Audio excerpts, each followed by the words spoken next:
Hello everyone, मैं कल्पना अपने channel में आप सभी का स्वागत करती हूँ। तो चलिए आज का फिर से चैप्टर देख लेते हैं।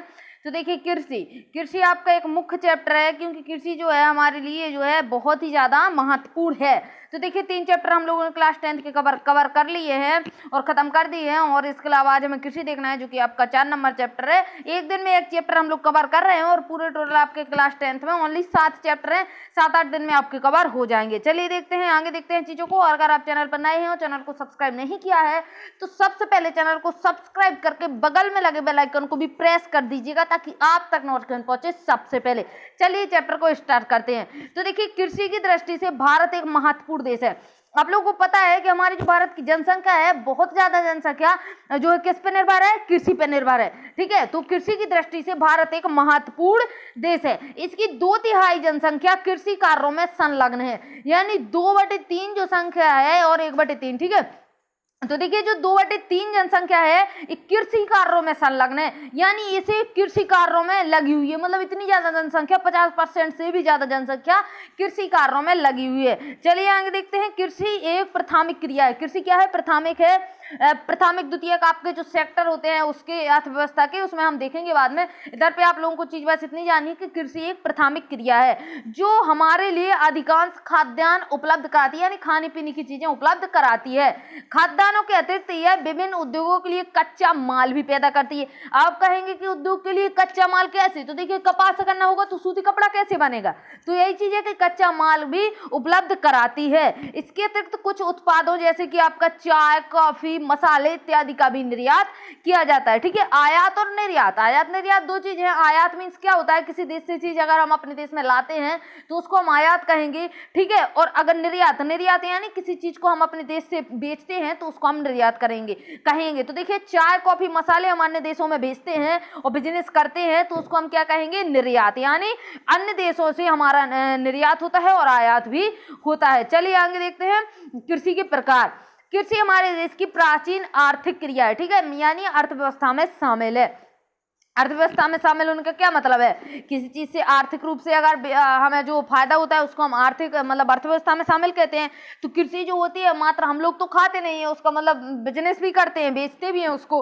ठीक है, पिछले हजारों सालों के दौरान भौतिक, पर्यावरण, प्रौद्योगिकी और सामाजिक सांस्कृतिक रीति रिवाजों के अनुसार खेती करने की विधियों में सामर्थक परिवर्तन हुआ है। यानी इनके कहने का मतलब है कि अगर हम देखें तो जो पर्यावरण है आपका चेंज होता रहता है। ठीक है, तो उसके कारण कुछ परिवर्तन हुए हैं। कुछ आपके टेक्नोलॉजी यानी जैसे पहले क्या था, लकड़ी के हल से खेती करी जाती थी, लेकिन धीरे धीरे ट्रैक्टर चलने लगा तो अब ट्रैक्टर से करी जाती है खेती। ठीक है, तो वही होता है आपका कि टेक्नोलॉजी से मतलब इसमें परिवर्तन आया हुआ है, और रीति रिवाज और सामाजिक सांस्कृतिक रीति रिवाजों के अनुसार भी इसमें परिवर्तन आया हुआ है। जीवन निर्वाह खेती से लेकर वाणिज्य खेती। जीवन निर्वाह खेती से क्या मतलब है? ओनली हम जो खेती करें, एक टुकड़े में खेती कर ले, यानी एक फील्ड का आपका खेत का टुकड़ा हुआ, उसमें खेती कर ली, हमें बस अपने से मतलब है कि हमारा जीवन निर्वाह हो जाएगा। एक साल खेती हमारी, एक साल जो अनाज निकला वो चल जाएगा और बाकी हम फिर से खेती कर लेंगे, तो उसको कहेंगे हम जीवन निर्वाह खेती। ठीक है, जीवन निर्वाह से लेकर वाणिज्य खेती यानी अर्थव्यवस्था में शामिल, यानी अगर हम उस खेती को करते हैं तो उसको बेचें भी। ठीक है, उस अनाज को बेचें भी, तो उसको क्या कहेंगे हम? वाणिज्य खेती तक। कृषि के अनेक प्रकार हैं। ठीक है, मतलब आपके जीवन निर्वाह से लेकर जो वाणिज्य खेती आपकी करी जाती है उसको करने के अलग अलग प्रकार हैं। वर्तमान समय में भारत के विभिन्न भागों में निम्नलिखित प्रकार के कृषि तंत्र अपनाए गए हैं। तो चलिए देख लेते हैं। प्रारंभिक जीविका निर्वाह कृषि। तो क्या है आपका? प्रारंभिक जीविका निर्वाह कृषि। इस प्रकार की कृषि भारत के कुछ भागों में अभी भी की जाती है। प्रारंभिक जीवन निर्वाह कृषि भूमि के छोटे टुकड़े पर आदिम मानव, आदिम कृषि औजारों जैसे लकड़ी के हल से डाव और खुदाई करने वाली छड़ी तथा परिवार तथा समुदाय श्रम की मदद से की जाती थी। जीवन निर्वाह कृषि आपकी यानी मतलब छोटे टुकड़े में कर ली जाएगी, इतने टुकड़े में ही कृषि करी जाएगी जितने में हमारा खाना पीना एक साल के लिए हो सके, बाकी अगले साल फिर देख लेंगे। ठीक है, तो वो कृषि आज भी कुछ राज्यों में यानी कुछ भागों में की जाती है। ठीक है, तो वो देखिए किस प्रकार से होती है। प्रारंभिक जीवन निर्वाह कृषि भूमि के छोटे टुकड़े पर आदिम कृषि औजार यानी कुछ आपके औजार कृषि के, और आपका लकड़ी का हल बनाया जाएगा और डाव बनाया जाएगा और खुदाई करने वाली एक छड़ी, और परिवार तथा समुदाय की मदद यानी श्रम जो लगेगा वो किसका लगेगा, हम लोगों का ही तो श्रम लगेगा, तो पूरी फैमिली काम करती है। इस प्रकार की कृषि प्राय मानसून, ठीक है। अब इन लोगों को ज्यादा टेंशन नहीं रहती, ये लोग क्या करते हैं, मानसून को देखेंगे, ठीक है, सिंचाई की व्यवस्था नहीं करेंगे, मृदा की प्राकृतिक उर्वरकता देखेंगे, ना कि इसमें खाद नहीं मिलाएंगे, ठीक है, मृदा को देखेंगे कि यहाँ की मृदा कैसी है और उसी हिसाब से कृषि करते हैं।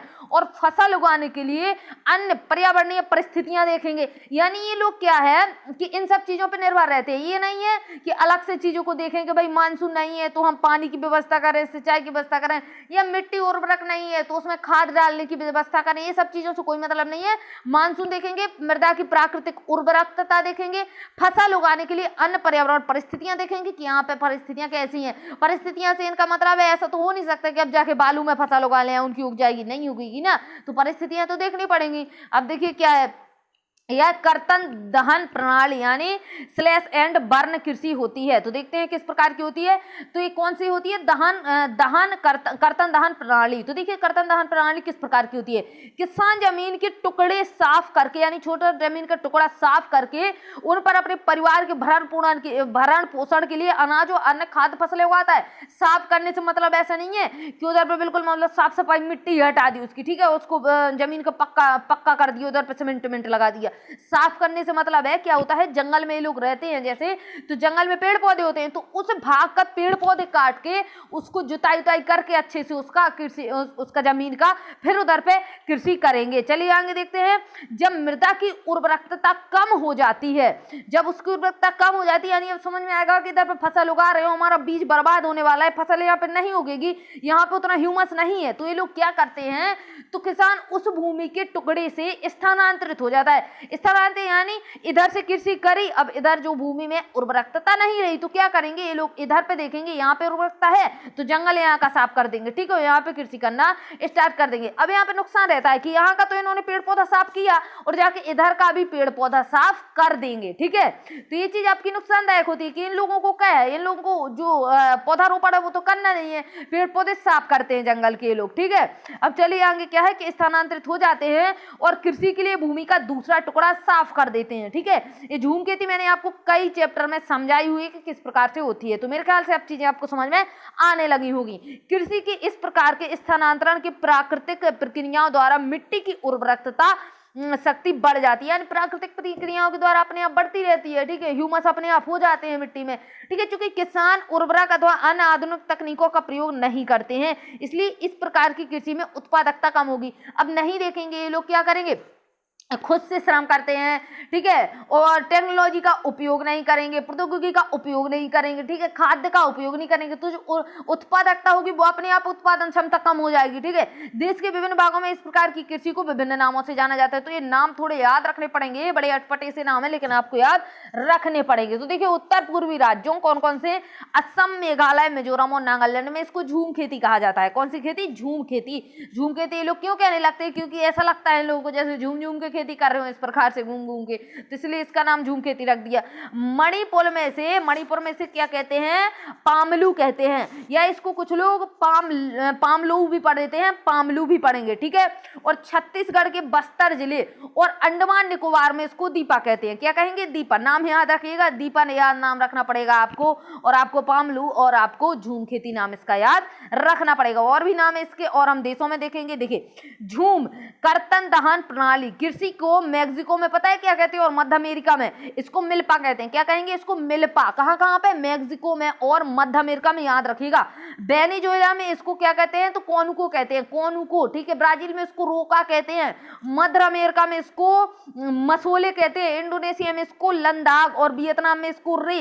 तो नाम याद रखिएगा। शहरों में इसको क्या, देशों में इसको, किस देश में क्या बोलते हैं झूम खेती को, दान कर्तन प्रणाली को, तो इसके नाम आपको याद रखने पड़ेंगे, बहुत ही इंपोर्टेंट है। भारत में भी यह प्रारंभिक किस्म की खेती अनेक नामों से जानी जाती है। तो देखिए किस प्रकार से जानी जाती है। मध्य प्रदेश में इसको बेबर अथवा दहिया कहते हैं। क्या कहेंगे इसको? एमपी में अगर हम जाते हैं तो इसको बेबर अथवा दहिया नाम से जानेंगे।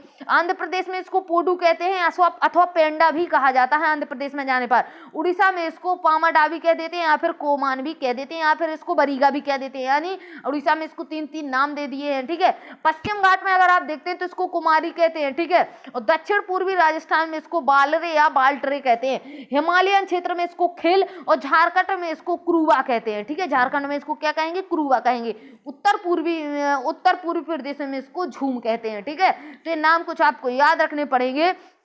आपको देश के और इंटरनेशनल और नेशनल दोनों प्रकार से इसको नाम आपको याद रखने पड़ेंगे। एक छोटी सी आपको क्या दी हुई है? स्टोरी दी हुई है एक बच्ची की। तो देखिए रिंझा नाम की एक बच्ची है, असम के डीफू के बाहरी क्षेत्र में अपने परिवार के साथ एक गांव में रहती है। वह अपने परिवार के सदस्यों द्वारा एक भूमि के टुकड़े पर उगी वनस्पति को काट कर व जलाकर साफ करते देखकर आनंद का अनुभव करती है। वह प्रायः परिवार के सदस्यों के साथ बांस के नाले बनाकर झरने से पानी लाकर अपनी खेती को सिंचित करने में सहायता करती है। जो बांस का पौधा होता है उसका जो उसमें से लकड़ी निकलती है ना, वो अंदर से खोखली होती है। ठीक है, तो इसको एक पाइपलाइन के लिए हम इसको उपयोग कर देते हैं। जो आपकी बांस की डंडी होती है यानी बांस की जो लकड़ी होती है अंदर से खोखली और एक पाइप टाइप का एक काम कर देती है। ठीक है, तो उससे क्या है कि बांस के नाले द्वारा झरने से पानी लाकर अपने खेत को सिंचित करने में सहायता करती है। कौन? रिंजा नाम की बच्ची। वह अपने परिवार से वह अपने परिस्थान यानी जहाँ पर रहती है उससे उसको बहुत लगाव है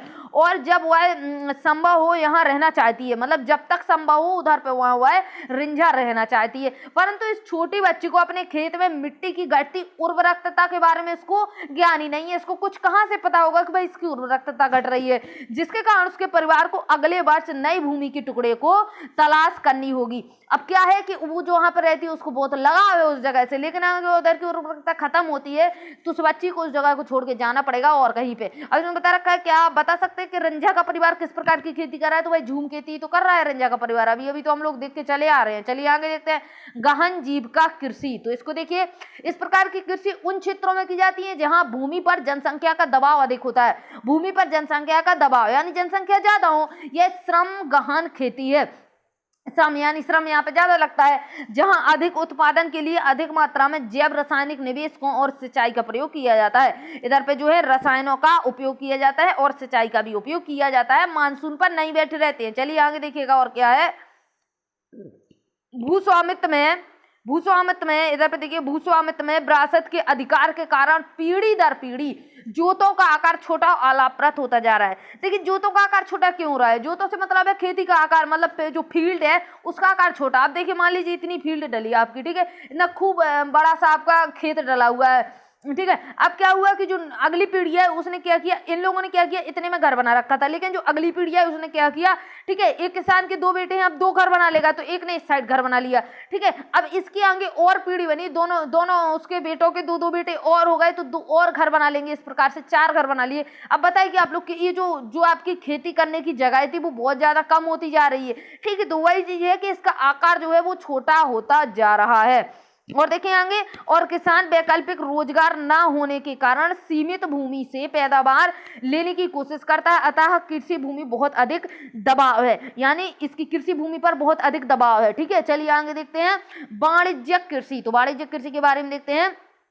इस प्रकार की कृषि के मुख्य लक्षण आधुनिक निवेशों, जैसे कि आपका अधिक पैदावार वाले बीज हों, यानी इधर पे हमें देखना पड़ेगा कि बीज जो है अधिक पैदावार वाले हों, रासायनिक उर्वरक अच्छे हों, और कीटनाशक यानी कीट वगैरह लग जाते हैं तो उस पर कीटनाशक डाल के हम कीट को खत्म कर सकते हैं, नहीं तो वो पूरा फसल ही पर चपेट जाएंगे, ठीक है, मतलब पूरा फसल ही क्या करेंगे, खराब कर देंगे। कीटनाशकों के प्रयोग से उच्च पैदावार प्राप्त करते हैं, ठीक है, तो ये सब चीजें देखनी पड़ती हैं। कृषि के वाणिज्यीकरण का स्तर विभिन्न देशों में अलग अलग है, विभिन्न प्रदेशों में अलग अलग है। उदाहरण के लिए देखिए, हरियाणा और पंजाब में चावल वाणिज्य की एक फसल है, परंतु उड़ीसा में से मात्र जीविका के लिए उगाया जाता है। इस चीज को समझिए कि वाणिज्य से इसका क्या मतलब है कि जो हरियाणा और पंजाब में जो चावल की फसल होती है उसको हर जगह बेचा जाता है, ठीक है, यहाँ तक कि उसको अन्य विदेशों में भी बेचा जाता है, ठीक है, उसका निर्यात किया जाता है, अन्य राज्यों में भी फसल जाती है। लेकिन जो उड़ीसा वाले हैं अगर खेती करेंगे तो मात्र अपनी जीविका के लिए करेंगे, यानी खुद के खाने के लिए कृषि कर लेंगे। अब देखिए क्या है, इधर पे रोपण कृषि भी एक प्रकार की वाणिज्यिक कृषि है। रोपण कृषि है वो भी आपकी एक वाणिज्यिक कृषि है, ठीक है, क्योंकि वाणिज्य के लिए ही हम उसका उपयोग करते हैं। इस प्रकार की खेती में लंबे चौड़े क्षेत्र में एकल फसल बोई जाती है। क्या किया जाता है कि लंबे चौड़े क्षेत्र में यानी बड़े से क्षेत्र में फसल बोई जाएगी। रोपण कृषि उद्योग और कृषि के बीच एक अंतःपृष्ठ यानी इंटरफेस है। तो क्या है आपका कि इधर पे उद्योग और कृषि, अब आप इस पे समझिए कि ये मतलब उद्योग यानी इंडस्ट्री आपकी ये लगी और एक कृषि हो रखी है। तो ये जो है आपकी कृषि पहले क्या करेगी, इंडस्ट्री में जाएगी यानी कच्चा माल के रूप में, ठीक है। अब कच्चा माल जब आपका इंडस्ट्री में पहुंचेगा तो वो बन के कुछ आपका उत्पाद बनाएगा, जब जाके वो मार्केट में पहुंचेगा। तो इस चीज का क्या है कि ये बीच का है, ठीक है। रोपण कृषि क्या है,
फसलों को शीत ऋतु में बोया जाता है, ठीक है। जैसे ही शीत ऋतु आरंभ होती है तो रबी की फसलें बो दी जाती हैं, जो कि इनका समय होता है अक्टूबर से दिसंबर। याद रखिएगा एग्जाम में समय पूछा जाता है रबी की फसल का, ठीक है, या फिर ऐसा पूछा जाएगा कि अक्टूबर और दिसंबर के बीच जो फसलें बोई जाती हैं वो किस चीज की फसलें होती हैं, रबी खरीफ जायद है, इनमें से कोई नहीं। इस प्रकार से आपको एग्जाम पे उसमें एग्जाम में आपको ऑप्शन मिलेंगे। तो याद रखिएगा अक्टूबर से दिसंबर के बीच रबी की फसलें आपकी बोई जाती है। और ऋतु कौन सी होती है, तो शीत ऋतु होती है।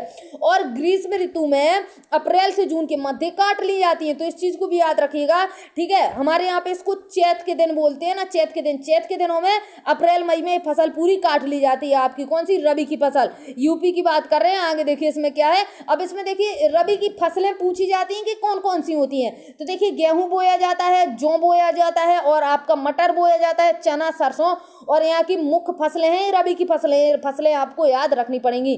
देखिए यद्यपि ये फसलें देश के विस्तृत भागों में बोई जाती हैं, यानी अब देश के काफी भागों में बोई जाती हैं। जैसे देखिए उत्तर और पश्चिमी राज्यों में बोई जाती हैं। कौन कौन से राज्य हैं आपके? पंजाब, हरियाणा, हिमाचल, जम्मू कश्मीर, उत्तराखंड और उत्तर प्रदेश। तो ये चीजें, ये फसलें आपकी रबी में बोई जाती हैं। गेहूं और अन्य रबी की फसलों के उत्पादन के महत्वपूर्ण राज्य है। तो ये राज्य बताए गए हैं, महत्वपूर्ण राज्य हैं। अब देखिए शीत ऋतु में शीतोष्ण पश्चिमी विक्षोभों से होने वाली वर्षा इन फसलों के अधिक उत्पादन में सहायता होती है। तो देखिए जब बारिश होती है, जब मानसून जो आपका है बारिश होती है, बारिश होगी तो इन फसलों में उपयोगी होगी, नॉर्मल बात है। आगे देखिए पंजाब, हरियाणा, पश्चिमी उत्तर प्रदेश और राजस्थान के कुछ भागों में हरित क्रांति की सफलता भी उपर्युक्त रबी फसलों की वृद्धि में एक महत्वपूर्ण कारक है। तो जो आपकी हरित क्रांति हुई थी उसमें जो आपकी सफलता मिली थी वो रबी की फसलों के लिए एक महत्वपूर्ण योगदान रहा था। अब देखिए क्या है, खरीफ की फसलें आएंगी रबी के बाद। तो देखिए खरीफ की फसलें देखेंगे तो देखिए खरीफ फसलें देश के विभिन्न क्षेत्रों में मानसून के आगमन के साथ बोई जाती हैं। अब इनके मानसून के आगमन का समय होता है, उस समय फसलें बोई जाती हैं। अब बताइए जून से मानसून स्टार्ट होता है, जुलाई के लास्ट तक बना आता जाता रहता है इधर उधर, ठीक है। तो मानसून जो है आपका आगमन कब होता है इंडिया में? आगमन जब इंडिया में होता है मानसून तो जून का फर्स्ट सप्ताह आपका होता है। तो उसी समय से फसलें स्टार्टिंग करी जाती हैं बोने की, और इस सितंबर तथा अक्टूबर में काट ली जाती हैं। याद रखिएगा कि खरीफ की फसलें कब बोई जाती हैं? तो आपकी मानसून के आगमन पर बोई जाती है। मानसून कब आता है आपका? तो जून जुलाई में मानसून आपका हर जगह पहुंच जाता है, ठीक है। तो जुलाई अक्टूबर में इसको काट लिया जाता है। इस ऋतु में बोई जाने वाली मुख्य फसलों में चावल, मक्का, ज्वार, बाजरा, तुर को क्या कहते हैं? अरहर, ठीक है। मूंग, उड़द, कपास, जूट, मूंगफली और सोयाबीन शामिल है। तो ये देखिए इतनी सारी आपकी खरीफ की फसलें हैं। नाम याद रखिएगा, समय याद रखिएगा, आगे चलते हैं। चावल की खेती मुख्य रूप से असम में होती है, पश्चिमी बंगाल में होती है, उड़ीसा में होती है, और आपकी आंध्रा में होती है, तेलंगाना में होती है, और आपकी तमिलनाडु में होती है, केरल में मिलेगी, महाराष्ट्र विशेषकर कोंकण तटीय क्षेत्रों में मिलती है, ठीक है। कोंकण तटीय क्षेत्रों में मिलेगी आपको। उत्तर प्रदेश और बिहार में भी की जाती है। तो ये आपकी हो गई इतनी खेती। आगे देखिए पिछले कुछ वर्षों में चावल जो है पंजाब और हरियाणा में बोई जाने वाली महत्वपूर्ण फसल बन गई है। यानी पंजाब और हरियाणा में क्या है? पंजाब और हरियाणा में चावल की सबसे ज्यादा खेती करी जाती है। असम, पश्चिमी बंगाल, उड़ीसा में धान की 3 फसलें हैं। नाम याद रखिएगा धान की 3 फसलों को, क्या है इनके नाम बहुत अच्छे हैं।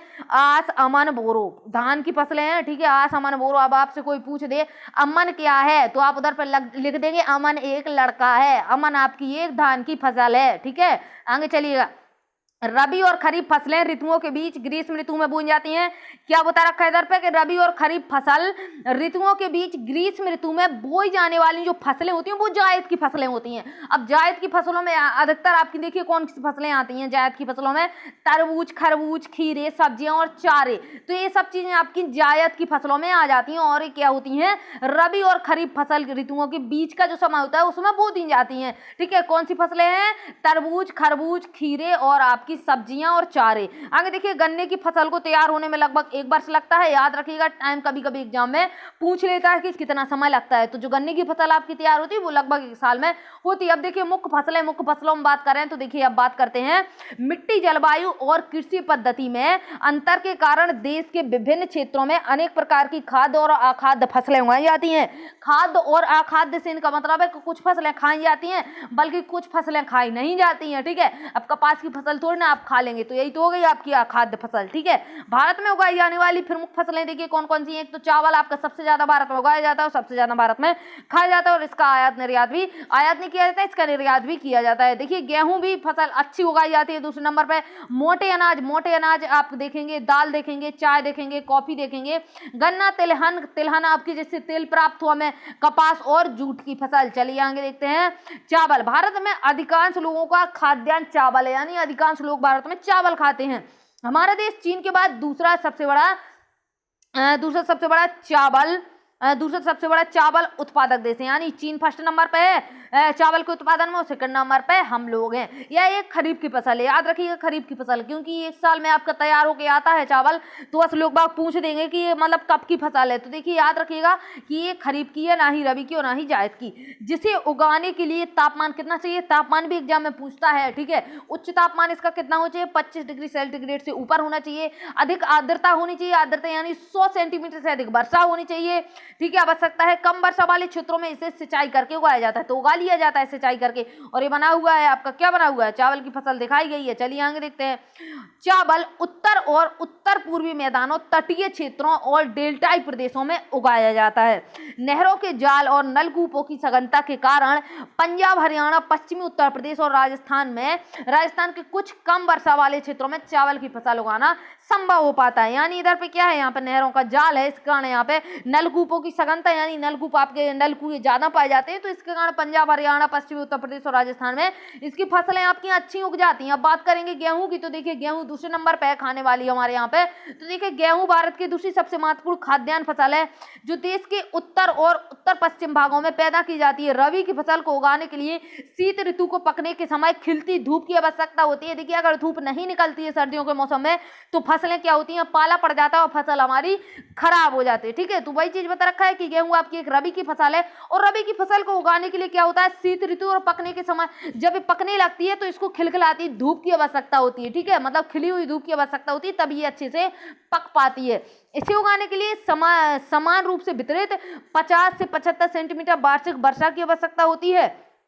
और क्या है आपका, देश में गेहूं उगाने वाले दो प्रमुख क्षेत्र देखिए कौन कौन से हैं, तो इधर पे हम देखेंगे तो देखिए क्या है, उत्तर पश्चिम में गंगा का मैदान और दक्कन का जो आपका काली मिट्टी वाला मैदान है, वो वाला मैदान। ठीक है, और देखिए इधर पे क्या है, पंजाब, हरियाणा, उत्तर प्रदेश, बिहार, राजस्थान और मध्य प्रदेश के कुछ भाग गेहूं पैदा करने वाले प्रमुख राज्य हैं। तो देखिए पंजाब, हरियाणा, उत्तर प्रदेश में तो आपका गेहूं अच्छा पैदा होता है, बिहार में भी होता है, और आपको राजस्थान, मध्य प्रदेश भी याद रखना है। अब हम बात करेंगे मोटे अनाज की, तो मोटे अनाज आपके मिलेट्स होते हैं, मिलेट्स। ठीक है, याद रखिएगा। तो देखिए मोटे अनाज में आपका क्या क्या आता है, इसको याद रखना पड़ेगा आपको, ज्वार, बाजरा और रागी। ठीक है, तीन चीजें हम मोटे अनाज में लेते हैं, ज्वार, बाजरा, रागी। ज्वार, बाजरा, रागी भारत में उगाए जाने वाले प्रमुख मोटे अनाज हैं। यद्यपि इन्हें मोटा अनाज कहा जाता है, परंतु इनमें पोषक तत्वों की मात्रा अत्यधिक होती है। अब आप ऐसा मत सोचना कि मोटे अनाज है तो उसमें पोषक तत्व नहीं मिलेंगे, इसमें क्या होता है, पोषक तत्व की मात्रा अत्यधिक होती है। उदाहरण देखिए, रागी में प्रचुर मात्रा में क्या पाया जाता है, तो लोहा, कैल्शियम, सूक्ष्म पोषक और भूसी मिलती है इसमें। ठीक है, क्षेत्रफल और उत्पादन की दृष्टि से ज्वार देश की तीसरी सबसे महत्वपूर्ण फसल है। फर्स्ट क्या थी आपकी, चावल, दूसरी क्या थी आपकी, गेहूं, और ज्वार आपका क्या आ गया, तीसरे नंबर पे। यह फसल वर्षा पर निर्भर होती है, अधिकतर आर्द्र क्षेत्रों में उगाए जाने के कारण इसके लिए सिंचाई की आवश्यकता नहीं होती है। अब मतलब आर्द्र यानी उधर पे आर्द्रता अच्छी है, तो फिर क्या करना भाई, सिंचाई का कोई मतलब ही नहीं बनता, सब चल जाएगा। देखिए 2011 और 12 की रिपोर्ट के अनुसार क्या बता रखा है, 2011-12 में इसके द्वारा इसके प्रमुख उत्पादक क्या क्या थे। ठीक है, रागी की बात कर रहा है, तो कौन थे उत्पादक, यहाँ पे महाराष्ट्र था, कर्नाटक था, आंध्रा था और एमपी था। चलिए याद करेंगे, आगे चलते हैं। बाजरा की बात करते हैं। यह बलुआ और उथली काली मिट्टी पर उगाया जाता है, उथली काली मिट्टी और बलुआ मिट्टी पर उगा दिया जाता है। 2011-12 में राजस्थान, उत्तर प्रदेश, महाराष्ट्र, गुजरात और हरियाणा इसके प्रमुख उत्पादक राज्य रहे हैं। रागी शुष्क प्रदेशों में उगाया जाता है, और यह लाल, काली मिट्टी, दोमट तथा उथली मिट्टी थोड़ी याद रखिएगा, एग्जाम में कभी कभी मिट्टी भी पूछ लेता है, कौन सी मिट्टी में कौन सी फसल उगाई जाती है। ठीक है, तो याद रखिएगा, आगे देखेंगे। और देखिए रागी के प्रमुख उत्पादक जो आपके राज्य हैं क्या है, कर्नाटक, हिमाचल, उत्तराखंड, सिक्किम, आपका झारखंड, अरुणाचल, तो ये रागी के हैं आपके। अब देखिए मक्का की बात करें, तो यह एक ऐसी फसल है जो खाद्यान्न और चारा दोनों रूपों में प्रयोग होती है। याद रखिएगा, अगर आपको जौ, बाजरा, मक्का रख दे तो उसमें आपको याद रखना पड़ेगा कि खाद्यान्न और चारा दोनों के रूप में कौन सी फसल उपयोग करी जाती है, तो वो आपकी मक्का ही होती है। या एक खरीफ की फसल है, ये भी याद रखिएगा, एक खरीफ की फसल है, मैपिंग दी हुई है, इसको आप लोग देख लेना खुद से। चलिए आगे देखेंगे, जो कि आपका मक्का, जो कि देखिए इधर पे क्या है, जो कि 21 डिग्री सेंटीग्रेड से 27 डिग्री सेल्सियस, 21 डिग्री सेल्सियस से 27 डिग्री सेल्सियस तापमान में और पुरानी जड़ों मिट्टी पर अच्छी प्रकार से उगाई जाती है। इसकी मिट्टी याद रखिएगा, दे दी है इन्होंने, पुरानी जड़ोड़ मिट्टी। ठीक है, पुरानी जड़ोड़ मिट्टी याद रखिएगा। ठीक है, बिहार जैसे कुछ राज्यों में मक्का रबी की ऋतु में भी फसल उगाई जाती है। क्या बोल रखा है कि कुछ राज्यों में मक्का जो है रबी की ऋतु में भी ये फसल उगा दी जाती है। ठीक है, आधुनिक प्रौद्योगिकी निवेशों जैसे कि उच्च पैदावार करने वाले बीज, उर्वरकों और सिंचाई के उपयोग से मक्का का उत्पादन बढ़ा है। अब चीजें अच्छी होंगी तो मक्का का उत्पादन भी बढ़ेगा।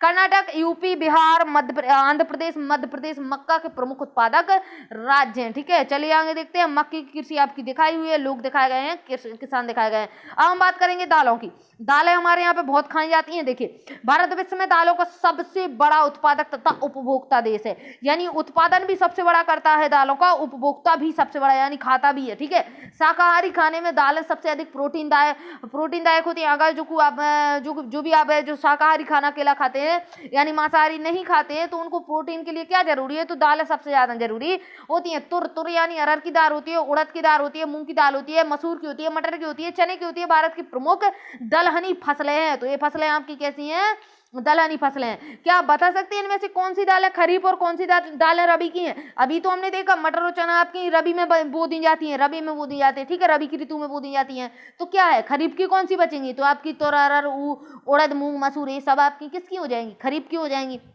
चलिए आगे देखते हैं।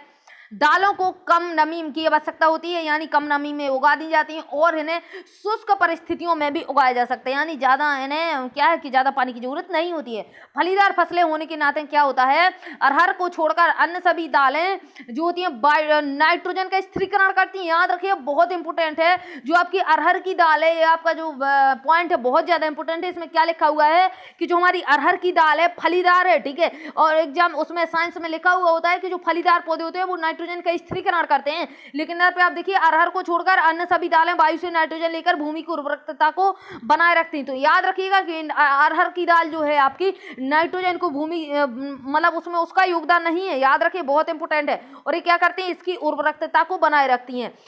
अतः इन फसलों को आमतौर पर अन्य फसलों की आवर्तन यानी रोटेशन यानी समय में बो दिया जाना चाहिए। ऐसा नहीं है कि आप लोगों ने क्या किया, खेत को 2-3 साल के लिए छोड़ दिया, या आपने 6 महीने खेती की, रबी की फसल उखाई, फिर खरीफ की फसल को उगाया नहीं। तो इससे क्या होती है कि जो हमारे खेत की उर्वरकता होती है वो खराब हो जाती है। और अगर हम रबी की फसल उगा के खरीफ की फसल डाल दें, तो उसमें क्या होता है कि खरीफ की फसलें क्या होती है, नाइट्रोजन का स्थिरीकरण करती है, मिट्टी को नाइट्रोजन का स्थिरीकरण करती है, और नाइट्रोजन का स्थिरीकरण करेंगी तो क्या होगा कि जो भूमि की उर्वरकता है उसको बनाए रखती है, यानी उसका जो मतलब फसल उगाने का जो उसका है वो कम नहीं होता है, यानी उर्वरकता उसकी कम नहीं होती। इसलिए इसका रोटेशन बनाए रखने रहना चाहिए, इसको जो है खेत को खाली नहीं छोड़ना चाहिए। भारत में मध्य प्रदेश, उत्तर प्रदेश, राजस्थान, महाराष्ट्र और कर्नाटक दालों के प्रमुख राज्य, यानी यहाँ पे दालें आपकी अच्छी उगाई जाती है। टाइम देखते हैं, 30 मिनट हो चुका है, 10 मिनट और पढ़ेंगे। इसको चैप्टर आपका बड़ा है, 2 पार्ट में इसको डिवाइड कर लेंगे। देखिए, खाद्यान्नों के अलावा अन्य खाद्य फसलें, यानी इनको भी खाते हैं, और जो फसलें इनको भी हम खाते हैं, लेकिन इनमें बीच में आपका क्या हो जाता है कि डायरेक्ट फसलें हम तक नहीं आती हैं, इनको कहाँ जाना पड़ता है, तो इनको उद्योगों में जाना पड़ता है। इसके बाद उत्पादन जो होता है, उद्योग जो उत्पाद करते हैं, उसके बाद हमें चीजें मिलती है। जैसे आप बात करेंगे गन्ना की, तो गन्ना की बात कर लीजिए। गन्ना एक उष्ण और उपोष्ण कटिबंधीय फसल है, उष्ण और उपोष्ण क्षेत्रों में उगाई जाती है। यह फसल 21 डिग्री सेल्सियस से 27 डिग्री सेल्सियस तापमान और 75 से 100 सेंटीमीटर वार्षिक वर्षा तथा उष्ण और आर्द्र जलवायु में बोई जाती है। कम वर्षा वाले प्रदेशों में सिंचाई की आवश्यकता होती है। ठीक है, अब जब वर्षा कम होगी तो सिंचाई तो लगेगी। इसे अनेक मिट्टियों में उगाया जा सकता है, किसको, गन्ना को, तथा इसके लिए बुआई के समय बुआई से लेकर कटाई तक काफी शारीरिक श्रम की आवश्यकता होती है। ठीक है, इसकी जो आपकी खेती होती है गन्ने की खेती, इसको करने में आपको श्रम ज्यादा लगता है। ठीक है, यानी ये जब से हम इसको बोएंगे और जब तक इसको काटेंगे तो बहुत ज्यादा श्रम की आवश्यकता होती है। ब्राजील के बाद भारत गन्ने का आपका कैसा है, दूसरा सबसे बड़ा उत्पादक देश है। तो याद रखिएगा, ब्राजील सबसे ज्यादा उत्पाद करता है गन्ना का, इसके बाद हम लोग करते हैं। नाम याद रखिएगा, ब्राजील। मतलब अधिकतर लोग क्या करते हैं, हर चीज में चीन चीन चीन चीन करके आ जाते हैं, तो ये ब्राजील आ गया गन्ने में। ठीक है, याद रखिएगा, यह चीनी गुड़ आपका खांडसारी और सीरा बनाने में काम आता है। ठीक है, तो ये 4 चीजें 5 चीजें आपकी 4 चीजें बताई हुई हैं कि गुड़ आपका वो आपका गन्ना है किन किन चीजों में काम आता है, तो चीनी, गुड़ और आपका खांडसारी और सीरा बनाने में काम आता है। उत्तर प्रदेश, महाराष्ट्र, कर्नाटक, तमिलनाडु, आंध्र प्रदेश, तेलंगाना और इसमें आपका बिहार, पंजाब, हरियाणा गन्ना का जो है उत्पादक राज्य, यानी गन्ना की खेती यहाँ पे सबसे अच्छी होती है। चलिए आगे देखते हैं, तिलहन की बात करें, यानी जिन फसलों से हमें तेल मिलता है। तो देखिए, तिलहन की बात कर लेते हैं। 2008 में भारत विश्व में चीन के बाद सबसे बड़ा दूसरा तिलहन उत्पादक देश। देखिए, फिर से चीन आ गया, यानी फिर फर्स्ट नंबर पे चीन है तिलहन उत्पादन में भी, तो दूसरे नंबर पे हम लोग हैं। चलिए देखते हैं आगे। सन 2008 में तोरिया के उत्पादन में भारत विश्व में कनाडा और चीन के बाद तीसरा स्थान था किसका, भारत विश्व में। कहाँ, कनाडा और चीन के बाद कहाँ पे आ गया, 3rd स्थान पे आ गया, किसके उत्पादन में, तोरिया के। चलिए आगे देखते हैं। देश में कुल बोए गए क्षेत्र के 12% भाग पर कई तिलहन की फसलें उगाई जाती हैं। यानी देश में कुल बोए गए क्षेत्र यानी देश में क्या क्या बोया जाता है उस चीज का बता रखा है कि देश में कुल बोए गए क्षेत्र के 12% भाग पर कई तिलहन की फसलें उगाई जाती है। तो देखिए तिलहन की फसलें आपकी कौन कौन सी याद होती हैं, याद रखिएगा। मूंगफली का तेल आपको मिला होगा, ठीक है, सरसों का तेल मिला होगा, नारियल का, तिल का, सोयाबीन का, अरंडी का, आपका बिनोला का, अलसी का, सूरजमुखी का। तो ये कुछ फसलें ऐसी हैं जो तेल निकालने के लिए खेती करी जाती है, तो याद रखिएगा। तो आपकी प्रमुख फसलें हैं, याद रखिए, मूंगफली, सरसों, नारियल, तेल, सोयाबीन, अरंडी, बिनोला और आपका अलसी और सूरजमुखी। इनमें से अधिकतर खाद्य हैं यानी कुछ खाने वाले तेल हैं और खाना बनाने में प्रयोग किए जाते हैं। यानी कुछ तेलों का खाना बनाने में प्रयोग किया जाता है, लेकिन कुछ तेल ऐसे हैं जिनका हम खाना बनाने में प्रयोग नहीं करते हैं। परंतु इनमें से कुछ तेलों का प्रयोग हम बीजों मतलब तेल के बीजों को किस में काम लाते हैं, साबुन बनाने में और प्रसाधन श्रृंगार का सामान बनाने में, ठीक है। उपटन उद्योग क्या है आपका, उपटन उद्योग में कच्चे माल के रूप में इसका उपयोग करते हैं। यानी कुछ तेल आपके क्या है कि कच्चे माल के रूप में उपयोग में किए जाते हैं। देखिए मूंगफली आपकी एक खरीफ की फसल है तथा देश में मुख्य तिलहनों के कुल उत्पादन का आधा भाग इसी फसल से प्राप्त होता है। यानी मूंगफली आपकी जो है सबसे ज्यादा तिलहन वाली फसल है, यानी 50% बता दिया। अब आप समझ सकते हैं गुजरात, आंध्रा, तमिलनाडु, कर्नाटक, गुजरात और महाराष्ट्र मूंगफली के उत्पादक वाले आपके अग्रणी देश हैं। अलसी और सरसों रबी की फसलें हैं, ठीक है, वो खरीफ की थी, रबी की हैं। तिल उत्तरी भारत में खरीफ की फसलें हैं। ये तिल क्या है, उत्तरी भारत में अगर हम जाएंगे तो खरीफ की है और दक्षिणी भारत में रबी की है। देखिए याद रखिए, देखिए तिल को कहाँ पे रबी बता दिया और कहाँ पे खरीफ बता दिया, बहुत इंपॉर्टेंट लाइन है। तिल जो है उत्तर भारत में अगर आप देखते हैं तो उसमें खरीफ फसल बोल देंगे, लेकिन अगर आप दक्षिण भारत में अपोजिट में जाते हैं तो उसको हम क्या कहेंगे, रबी की फसल बोल देंगे। आगे देखिए अरंडी खरीफ और रबी दोनों की फसल बोई जाती है। यानी अरंडी भी आप किसी प्रकार की एक रबी और खरीफ दोनों में बो दी जाती है। अब देखेंगे चाय की बात करेंगे, चाय की बात कर लेते हैं। चाय की खेती रोपण कृषि का एक उदाहरण है। चलिए रोपण हो गया, आगे देखिए, यह एक महत्वपूर्ण पेय पदार्थ की फसल है, पेय है, ठीक है, जिसे शुरुआत में अंग्रेज भारत में लाए थे। आज अधिकतर चाय बागानों के मालिक भारतीय हैं, ठीक है, लाए थे अंग्रेज लेकिन हम लोग खुद इसके मालिक हो चुके हैं। चाय का पौधा उष्ण और उपोष्णकटिबंधीय जलवायु, ह्यूमस और जीवांश युक्त गहरी मिट्टी तथा सुगम जल निकास वाले ढलवा क्षेत्रों में भली भांति उगाए जाते हैं, ठीक है। ढलवा क्षेत्रों में यानी जहाँ पे ढलान हो, तो ढलानों पे उगाया जाता है इसको, ठीक है। चाय की झाड़ियों को उगाने के लिए वर्ष भर कोष्णनम और पाला रहित जलवायु की आवश्यकता होती है। यानी यहाँ पे पाला नहीं पड़ना चाहिए। आगे देखिए, वर्ष भर समान रूप से होने वाली वर्षा की बौछारों इसकी कोमल पत्तियों के विकास में आवश्यक होती है। यानी जहाँ पे ज्यादा बारिश होती है वहीं पे आपकी ये उगाई जाती है। असम में चले जाएंगे आप, ठीक है, बंगाल में चले जाएंगे, पश्चिम बंगाल में चले जाएंगे तो वहाँ पे फसल आपकी उगाई जाती है। चाय एक श्रम सघन उद्योग है, मतलब श्रम तो इसमें बहुत ज्यादा है। खुद आप लोग बताइए, इसकी एक एक चाय पत्ती चुनी जाती है, चाय पत्ती नहीं, इसकी एक एक पत्ती जो है आपकी पौधे से चुनी जाती है, तो श्रम तो इसमें बहुत ज्यादा है, ठीक है। इसके लिए प्रचुर मात्रा में सस्ता और कुशल श्रम चाहिए। अब सस्ता श्रम क्यों चाहिए, क्योंकि देखिए अगर इसमें महंगा श्रम लगेगा, अगर इसमें श्रम महंगा लगता है तो उतना तो पैसा ही नहीं निकल पाएगा। इसलिए बोल रखा है कि प्रचुर मात्रा में सस्ता और कुशल श्रम चाहिए, यानी काम करने वाले लोग चाहिए। इसकी ताजगी बनाए रखने के लिए चाय की पत्तियां बागान में ही संसाधित की जाती है, यानी बागानों में ही रखी जाती है। चाय के प्रमुख उत्पादक क्या है आपके, असम, पश्चिम बंगाल की दार्जिलिंग और आपका जलपाईगुड़ी जिलों की पहाड़ियां, ठीक है, तमिलनाडु और केरल में भी चाय पत्ती उगाई जाती है।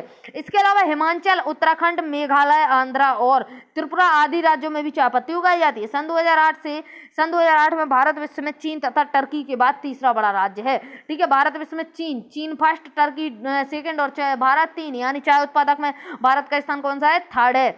आगे देखिएगा और क्या है, तो ये बड़ी बड़ी ऐसी आपकी तस्वीरें दी हुई हैं, इसको देख लीजिएगा। आगे देखते हैं कॉफी के बारे में बात कर लेते हैं जल्दी से। तो क्या है आपकी कॉफी का क्या सिस्टम है। सन 2008 में भारत ने विश्व की लगभग 3.2% कॉफी का उत्पादन किया, बहुत ज्यादा होता है 3.2। भारतीय कॉफी अपनी गुणवत्ता के लिए विश्व विख्यात है, यानी हमारी जो भारत की कॉफी है ये बहुत ही विश्व प्रसिद्ध है आपकी, ठीक है। हमारे देश में अरेबिका किस्म की कॉफी पैदा की जाती है, किस किस्म की, अरेबिका, याद रखिएगा।